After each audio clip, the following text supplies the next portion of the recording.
तो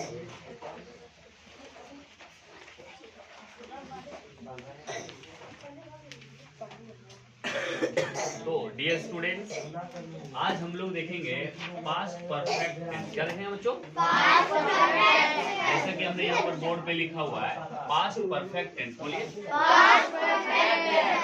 बच्चों, इसी के अकॉर्डिंग होता है प्रेजेंट परफेक्ट टेंस। क्या होता है? प्रेजेंट परफेक्ट टेंस, जो कि हम लोग ऑलरेडी पढ़ चुके हैं, पहले ही पढ़ चुके हैं ना।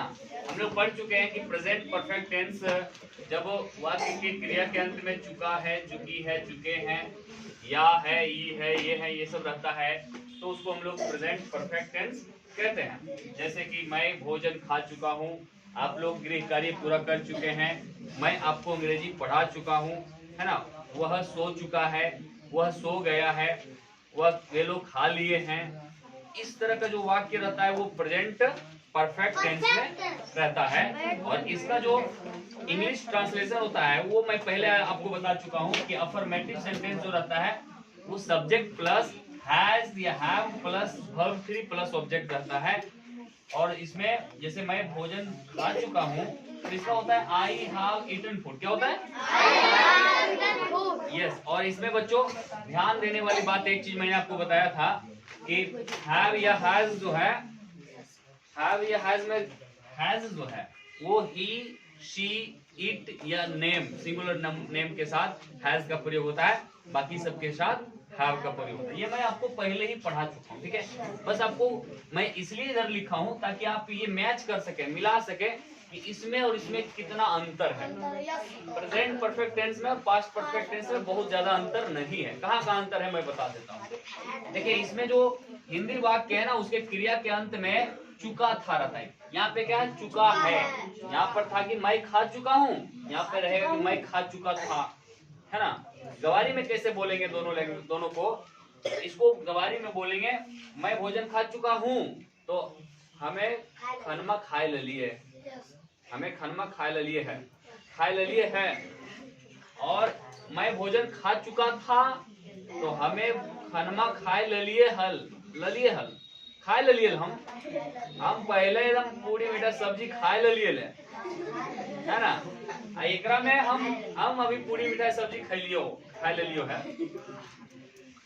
तो ये दोनों में अंदर है ना, ये दूर का यदि करवाता है, पास्ट टेंस का बोध करवाता है, और ये प्रेजेंट टेंस का बोध करवाता है। यहाँ पे था क्या रहेगा? था, थी, थे, ये सब रहेगा। तो इसका मतलब पहले की बात किया जा रहा है, यानी कि भूतकाल की बात किया जा रहा है पास्ट टेंस की।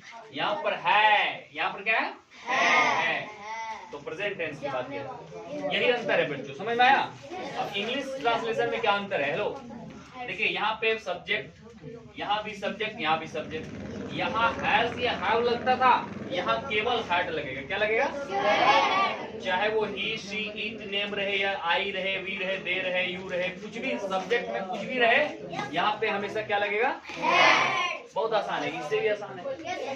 अब यहाँ पे वर्ब 3 लगेगा, जो कि ऑलरेडी मैं बता चुका हूँ। वर्ब 3 जैसे गो का गॉन, प्ले का प्लेड, ईट का ईटन, वर्ब 3 लगेगा, फिर ऑब्जेक्ट लगेगा, और ऑब्जेक्ट के बाद फुल स्टॉप लगेगा। क्या लगेगा?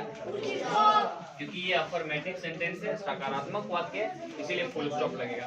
इसके एग्जांपल में बच्चों, मैं भोजन खा चुका था, यहाँ पर हूँ नहीं बल्कि था। तो कोई बोलिए मैं भोजन खा चुका था, तो यहाँ पे मैं का आई होगा, हैड का प्रयोग होगा, eaten food, I had eaten food. बोलिए वह भोजन खाया था। यहाँ पे देखिए खा चुका था और खाया था, ये दोनों एक ही बात है। खा चुका था या खाया था, एक ही बात है, एक ही टेंस में आता है। तो इसका भी होगा ही हैड ईटन फूड। क्या होगा? इसमें और इसमें एक ही अंतर, यहाँ सब्जेक्ट का खाली अंतर है, बाकी सब सेम है। ओके, तो उसी तरह आप लोग गृह कार्य पूरा कर चुके थे, तो उसका होगा यू हैड कंप्लीटेड होमवर्क। बोलिए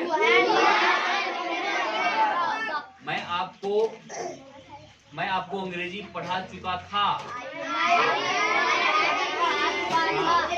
आई हैड टॉट यू। टीच का वर्ब 3 होता है taught. I had taught you English. I I had taught you present perfect tense. मैं आपको प्रेजेंट परफेक्ट टेंस पढ़ा चुका था पहले ही, है ना, पढ़ा दिया था आपको पहले ही। तो यही अंतर है बच्चों, अभी समझ में आया? तो इस प्रकार से जितना भी वाक्य आएगा, सब्जेक्ट लगाएंगे, फिर हार्ड लगाएंगे, फिर वर्ब 3, फिर ऑब्जेक्ट, अंडरस्टूड? सारे वाक्य को बना लेंगे। अच्छा, हम लोग समझ चुके थे, इसका क्या होगा?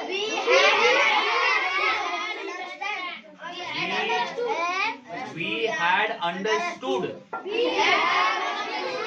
अंडरस्टैंड का वर्ब भी होता है अंडरस्टूड। तो बोलिए we had understood। We had eaten। We had won the match। We had washed my hand। हम लोगों ने अपना हाथ धो लिया था पहले ही। कभी कभी खाना पूरी मिठाई खाने जाते हैं आप लोग भोज, तो कोई कोई कहता रे तो हाथों में धोली खाए लगली दे, तो आप क्या कहते हैं? हमें हाथ धोए ले लिए पहले, है ना? तो I had wash my hand. I had wash my hand already मतलब पहले ही। अंडरस्टूड बच्चों? चलिए अभी हम लोग इसका नेगेटिव सेंटेंसेस और इंटरोगेटिव सेंटेंसेस देखेंगे बारी बारी से।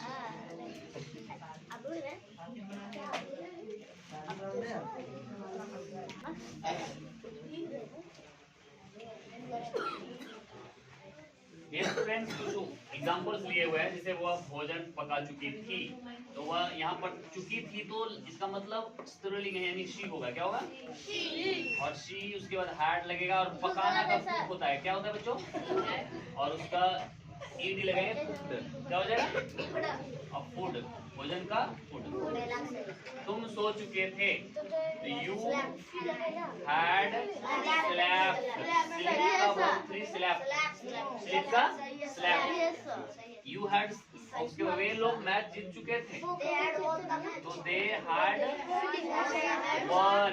विन का verb won, the match. Keep silence please, maintain silence. तो they had won the match.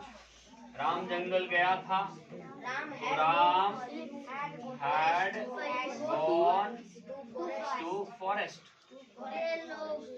Ram had gone to forest, वो का वर्ब 3 गॉन। हम लोग समझ चुके थे, तो वी हैड अंडरस्टूड। अंडरस्टूड ये वर्ब 3 है अंडरस्टैंड का। We had understood. अभी एक साथ बोलिए, वह भोजन पका चुकी थी। She had cooked food। सो चुके थे। You had slept। Slept नहीं, slept। वे लोग मैच जीत चुके थे। They had won the match। Ram जंगल गया था। Ram had gone to forest। हम लोग समझ चुके थे। We had understood। ओके, तो ये हो गया आपका कुछ examples of affirmative sentence। Okay, so have you written this?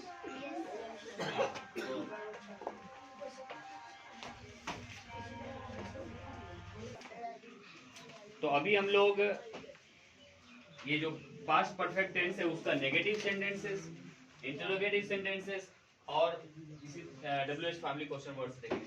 बच्चों नेगेटिव सेंटेंस जो होता है उसमें क्या होता है ना कि subject plus had plus note लग जाता है। हैड के बाद क्या लग जाता है? नोट। इसका वर्ब 3 फिर ऑब्जेक्ट लग जाता है। जैसे मैं नहीं समझा था, मैं नहीं समझा था, तो I had not understood. Rajesh नहीं समझा था, तो राजेश हैड नॉट अंडरस्टूड, है ना? हम लोग नहीं समझे थे, तो वी हैड नॉट अंडरस्टूड, मतलब हैड के बाद नोट लगा देना है। इंटरोगेटिव सेंटेंसेस में क्या होता है कि हेल्पिंग वर्ब जो हैड है ये शुरू में आ जाता है। ये कहाँ आ जाता है? शुरू में। उसके बाद सब्जेक्ट रहता है, और अगर नोट है तो नोट लगाएंगे, नहीं है तो नहीं लगाएंगे। फिर वर्ब 3 फिर ऑब्जेक्ट फिर क्वेश्चन मार्क यहाँ पर इंपॉर्टेंट हो जाता है। जैसे एग्जांपल में लेते हैं, क्या आप समझ चुके थे? क्या आप समझ चुके थे? तो हैड यू अंडरस्टूड क्या हो जाएगा? हैड यू अंडरस्टूड बोलिए। अब क्या आप नहीं समझे थे? Had you not understood. यहाँ पर नोट लग गया, सब्जेक्ट के बाद कब लगा? सब्जेक्ट के बाद लगाना है नोट जब भी रहेगा नेगेटिव तो had you not understood. Okay, उसी तरह had Sachin not understood, had Sachin not understood, had Sachin understood, क्या सचिन समझ चुका था या समझ गया था। अभी देखिए WH फैमिली क्वेश्चन में क्या होता है कि शुरू में WH वाला जो क्वेश्चन वर्ड रहता है उसको लिख देते हैं शुरू में, उसके बाद हैड, उसके बाद ये वाला पूरा लिख देते हैं। ये वाला क्या लिख देते हैं पूरा। यहाँ से देखो हैड सब्जेक्ट, उसके बाद नोट, फिर बहुत सी ऑब्जेक्ट क्वेश्चन मार्क, यही उतार देते हैं, केवल उससे पहले WH क्वेश्चन लिखते हैं। एग्जाम्पल में यहाँ पर तुम क्या खाए थे, क्या तुम क्या खाए थे, आम खाए थे, इमली खाए थे, रोटी खाए थे, क्या खाए थे तुम जब गए, जब जब जब तुम बाराती गए थे तो तुम क्या खाए थे, है ना। बाराती में तुम क्या खाए थे, तो उसी को अंग्रेजी में कैसे बोलेंगे, what had you eaten, what had you eaten in barati, what had you eaten in party. Okay, आप पार्टी में गए थे तो क्या खाए थे, है ना। और दूसरा है तुम गृह कार्य पूरा क्यों नहीं किया था, यहाँ पर नहीं भी लगा हुआ है। आप लोगों ने गृह कार्य पूरा, आप लोग गृह कार्य पूरा क्यों नहीं किया था, क्यों नहीं किया था जी, कारण बताओ। तो इसको कैसे अंग्रेजी में बोलेंगे, Why had you not completed homework? Why had you not completed homework? इस प्रकार के जो वाक्य रहते हैं ऐसे बनेंगे, ठीक है बच्चों, है ना। तुम भोजन क्यों नहीं किया था, तुम स्नान क्यों नहीं किया था, है ना। तुम पढ़ने कल क्यों नहीं आया था, आता है ना, तुम कल अब्सेंट क्यों किया था। ये सारा वाक्य इसी टेंस के अंदर बनेगा, समझ में आया। ओके, तो इस प्रकार से हमारा पास्ट परफेक्ट टेंस क्या हो गया बच्चों, खत्म हो गया। अभी मैं होमवर्क देता हूँ, इससे रिलेटेड होमवर्क देता हूँ आपके लिए। देखो बच्चों, ये 18 वाक्य जो मैंने होमवर्क दिया ना, ये आप लोग बना के लाना, ट्रांसलेट करके लाना, कल मैं चेक करूंगा, ठीक है। सभी लोग होमवर्क बना लेना, नहीं तो पिटाई मिलेगी सबको कल।